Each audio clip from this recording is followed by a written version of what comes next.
Hi, ಕಲ್ಪಾಸ್ ಚಾನಲ್ಗೆ ಎಲ್ಲರಿಗೂ ಸ್ವಾಗತ. ನಾನಿವತ್ತು ಮುರುಕು ಮಾಡ್ತಾಯಿದ್ದೀನಿ. ಮುರುಕು ತುಂಬಾ ಟೇಸ್ಟಿಯಾಗಿರುತ್ತೆ. ಚಕ್ಲಿ ಬದಲು ಇದನ್ನು ಮಾಡ್ಕೋಬೋದು. ಚಕ್ಲಿ ಕೋಡ್ಬಳೆ ಎಲ್ಲ ಮಾಡ್ತೀವಲ್ವ, ಅದೇ ಥರ ಇದು ತುಂಬ ಟೇಸ್ಟಿಯಾಗಿರುತ್ತೆ. ಡಿಫ್ರೆಂಟ್ ಟೇಸ್ಟ್ ಇರುತ್ತೆ. ಯಾವ ರೀತಿ ಅಂತ ನೋಡ್ಕೊಳ್ಳೋಣ. 1 ಕಪ್ಪು ಉದ್ದಿನಬೇಳೆ ತೊಗೊಂಡಿದ್ದೀನಿ ನೋಡಿ. ಕುಕ್ಕರ್ಗೆ ಹಾಕ್ಕೊಳ್ತಾ ಇದ್ದೀನಿ.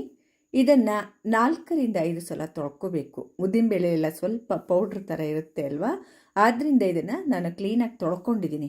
ಇದಕ್ಕೆ 1 ಕಪ್ ಉದ್ದಿನಬೇಳೆಗೆ 2 ಕಪ್ಪು ನೀರನ್ನು ಹಾಕಿಬಿಟ್ಟು ಲಿಡ್ನ ಕ್ಲೋಸ್ ಮಾಡಿ ನಾನು ವೆಯ್ಟ್ ಹಾಕಿ ಗ್ಯಾಸ್ ಮೇಲೆ ಇಟ್ಟಿದ್ದೀನಿ. 3ರಿಂದ 4 ವಿಸಲ್ ಆಗಬೇಕು. ನೋಡಿ, 3 ವಿಸಲ್ ಆಗಿ ಪೂರ್ತಿ ಬೆಂದು ತಣ್ಣಗಾದ್ಮೇಲೆ ನಾನು ಇದನ್ನು ಓಪನ್ ಮಾಡ್ತಾ ಇರೋದು. ತಣ್ಣಗಾದ್ಮೇಲೆ ಓಪನ್ ಮಾಡಿ ಇದನ್ನು ಸ್ವಲ್ಪ ಈ ರೀತಿಯಾಗಿ ನೋಡಿ ಎಲ್ಲ ಮ್ಯಾಶ್ ಮಾಡ್ಕೋಬೇಕು ಸೌಟ್ ಸಹಾಯದಿಂದ. ಆಮೇಲೆ ಇದನ್ನು ಒಂದು ಮಿಕ್ಸಿ ಜಾರ್ಗೆ ಹಾಕ್ಕೊಳ್ತಾ ಇದ್ದೀನಿ.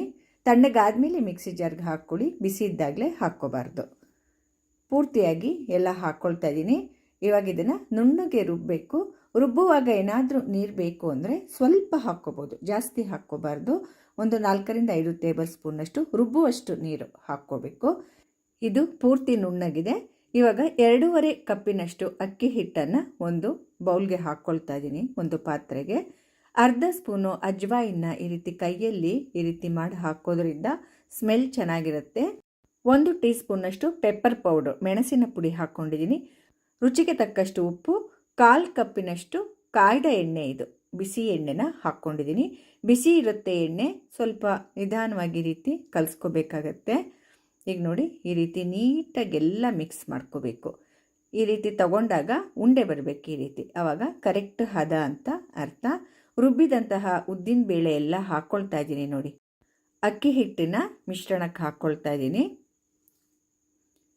ಈ ರೀತಿಯಾಗಿ ಕಲಿಸ್ಕೋಬೇಕು, ನೀರು ಹಾಕ್ಕೋಬಾರ್ದು. ಹಾಗೆ ಈ ರೀತಿಯಾಗಿ ಎಲ್ಲ ನೀಟಾಗಿ ಮಿಕ್ಸ್ ಮಾಡ್ಕೋಬೇಕು. ಕೊನೆಯಲ್ಲಿ ಮಾತ್ರ ಬೇಕಿದ್ದರೆ ಸ್ವಲ್ಪ ನೀರು ಹಾಕ್ಕೊಳ್ಳಿ. ಸ್ಮೂತಾಗಿ ಕಲಿಸ್ಕೋಬೇಕು. ನೀರು ಬೇಕಿದ್ದರೆ ಒಂದು 5ರಿಂದ 6 ಟೇಬಲ್ ಸ್ಪೂನ್ ನೀವು ಹಾಕ್ಕೋಬೋದು, ಬೇಕಿದ್ದರೆ ಮಾತ್ರ. ಇವಾಗ ನೋಡಿ, ಚಕ್ಲಿ ಹೊರಳಿ ಇಟ್ಕೊಂಡಿದ್ದೀನಿ. 3 ಹೋಲ್ ಇರುವಂಥ ಮುರುಕು ಬಿಲ್ಲೆ ಕೂಡ ಇಟ್ಕೊಂಡಿದ್ದೀನಿ ನೋಡಿ. ಇದನ್ನು ಇವಾಗ ನೋಡಿ ಈ ಥರ ಹಾಕಿಬಿಟ್ಟು ಚಕ್ಲಿ ಒರಳಿಗೆ ಇದನ್ನು ಫಿಕ್ಸ್ ಮಾಡ್ಕೋಬೇಕು. ಎಣ್ಣೆ ಸವರ್ಕೊಳ್ತಾ ಇದ್ದೀನಿ. ಕ್ಲೀನಾಗಿ ಎಲ್ಲ ಕಡೆ ಎಣ್ಣೆ ಸವರ್ಕೋಬೇಕು, ಅಂಟೋದಿಲ್ಲ ಆವಾಗ. ನೋಡಿ, ಹಿಟ್ಟನ್ನು ತೊಗೊಂಡ್ಬಿಟ್ಟು ಸಿಲಿಂಡರ್ ಶೇಪ್ ಮಾಡ್ಕೋಬೇಕು ಈ ರೀತಿಯಾಗಿ. ಚಕ್ಲಿ ಹೊರಳಿಗೆ ಹಾಕೋದಕ್ಕೆ ಈಸಿ ಆಗುತ್ತೆ ಅಂದ್ಬಿಟ್ಟು ಈ ರೀತಿ ಮಾಡ್ತಾ ಇರೋದು ನೋಡಿ. ಆ ಥರ ಹಾಕಿಬಿಟ್ಟು ಅರ್ಧ ಆಯಿತು ಅಷ್ಟೇ, ಮತ್ತೆ ಇನ್ನೂ ಸ್ವಲ್ಪ ಆ ರೀತಿ ಮಾಡಿಕೊಂಡು ಮತ್ತೆ ಹಾಕ್ಕೊಳ್ತಾ ಇದ್ದೀನಿ ನೋಡಿ. ಪೂರ್ತಿಯಾಗಿ ಈ ರೀತಿ ತುಂಬ್ಕೋಬೇಕು. ಆಮೇಲೆ ಇದನ್ನು ಮುಚ್ಚಳನ ಕ್ಲೀನಾಗಿ ಟೈಟ್ ಮಾಡಿ ಫಿಕ್ಸ್ ಮಾಡ್ಕೋಬೇಕು.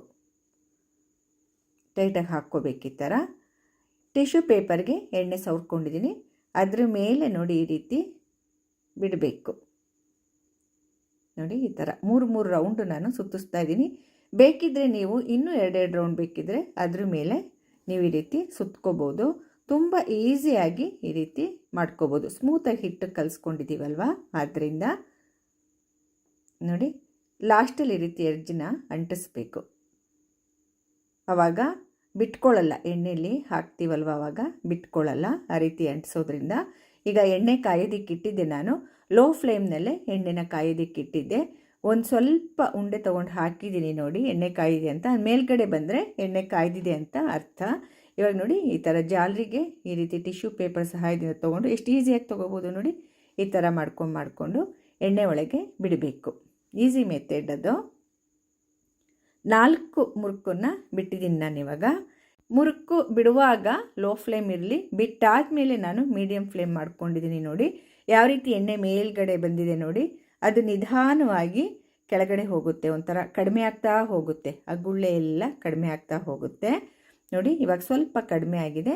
ತಿರುವಿ ಹಾಕ್ಕೊಳ್ತಾ ಇದ್ದೀನಿ ನೋಡಿ ನಾನು. ಅಂಟಿದ್ರೆ ಅಕಸ್ಮಾತು ಈ ರೀತಿಯಾಗಿ ಸಪ್ರೇಟ್ ಮಾಡಿಬಿಟ್ಟು ಎಲ್ಲದನ್ನು ತಿರುವಿ ಹಾಕ್ಕೋಬೇಕು.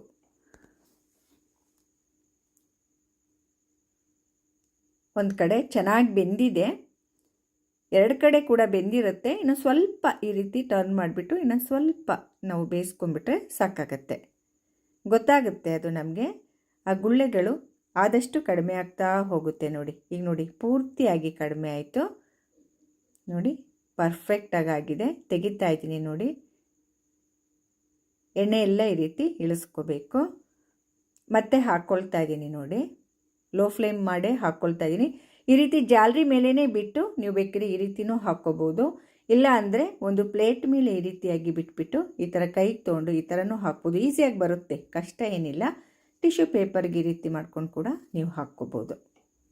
ಯಾವ ರೀತಿ ಬೇಕಾದರೂ ನೀವು ಹಾಕ್ಕೋಬೋದು ನೋಡಿ. ಮೀಡಿಯಮ್ ಫ್ಲೇಮ್ ಮಾಡಿಕೊಂಡೆ ಲೋ ಫ್ಲೇಮ್ನಲ್ಲಿ ಬಿಟ್ಬಿಟ್ಟು ಈ ರೀತಿ ಈ ಗುಳ್ಳೆ ಎಲ್ಲ ಕಡಿಮೆ ಆಗಬೇಕು. ಕಡಿಮೆ ಆದಮೇಲೆ ನಾನು ಇದನ್ನು ತಿರುವಿ ಹಾಕ್ಕೊಳ್ತಾ ಇದ್ದೀನಿ ನೋಡಿ. ಸ್ವಲ್ಪ ಕಡಿಮೆ ಆದಮೇಲೆ ಇವಾಗ ಇನ್ನೂ ಒಂದು ಸ್ವಲ್ಪ ಕಡಿಮೆ ಆಗುತ್ತೆ. ಇವಾಗ ತೆಗೆದು ಬಿಡ್ತೀನಿ ನೋಡಿ. ಗರಿ ಗರಿಯಾಗಿ ತುಂಬ ಚೆನ್ನಾಗಿರುತ್ತೆ ಇದು. ಈಗ ತೆಗಿತಾ ಇದ್ದೀನಿ ನೋಡಿ. ಕಲರ್ ಬಂದ ಕೂಡಲೇ ತೆಗೆದು ಬಿಡಿ. ಈ ಮುರುಕನ್ನು ಹಬ್ಬಗಳಲ್ಲಿ ಕೂಡ ಮಾಡಬಹುದು. ಗರಿ ಗರಿಯಾಗಿ ತುಂಬ ಚೆನ್ನಾಗಿರುತ್ತೆ ಈ ಮುರುಕು. ತುಂಬ ಟೇಸ್ಟಿಯಾಗಿರುತ್ತೆ. ಒಂದು ಕೂಡ ಮುರ್ಕೊಳ್ಳೋದಿಲ್ಲ, ಒಂದು ವೇಸ್ಟ್ ಆಗೋಲ್ಲ, ಅಷ್ಟು ಚೆನ್ನಾಗಿ ಬರುತ್ತೆ. ತಿನ್ನುವಾಗ ಗರಿ ಗರಿಯಾಗಿ ಸ್ಮೂತಾಗಿರುತ್ತೆ ನೋಡಿ. ಎಷ್ಟು ಚೆನ್ನಾಗಾಗಿದೆ ಅಂತ. ಇವಾಗೊಂದು ಮುರಿದುಬಿಟ್ಟು ತೋರಿಸ್ತೀನಿ ನೋಡಿ. ನೋಡಿ ಎಷ್ಟೊಂದು ಚೆನ್ನಾಗಿದೆ ಅಂತ ಇದರಲ್ಲೇ ಗೊತ್ತಾಗುತ್ತೆ ನೋಡಿ. ನಿಮಗೆಲ್ಲ ಈ ಮುರುಕು ರೆಸಿಪಿ ತುಂಬ ಇಷ್ಟ ಆಗಿದೆ ಅಂದ್ಕೊಂಡಿದ್ದೀನಿ. ದಯವಿಟ್ಟು ನನ್ನ ಚಾನೆಲ್ಗೆ ಸಬ್ಸ್ಕ್ರೈಬ್ ಆಗೋದನ್ನು ಖಂಡಿತವಾಗಿ ಯಾರು ಮರೆಯಬೇಡಿ. ಲೈಕ್ ಮಾಡಿ, ಶೇರ್ ಮಾಡಿ ಹಾಗೂ ಕಮೆಂಟ್ಸ್ ಮೂಲಕ ತಿಳಿಸಿ ಅಂತ ಹೇಳ್ತಾ ಎಲ್ಲರಿಗೂ ನನ್ನ ಧನ್ಯವಾದಗಳು. ಮುಂದಿನ ರೆಸಿಪಿಯೊಂದಿಗೆ ಮತ್ತೆ ಸಿಗ್ತೇನೆ. ನಮಸ್ಕಾರ.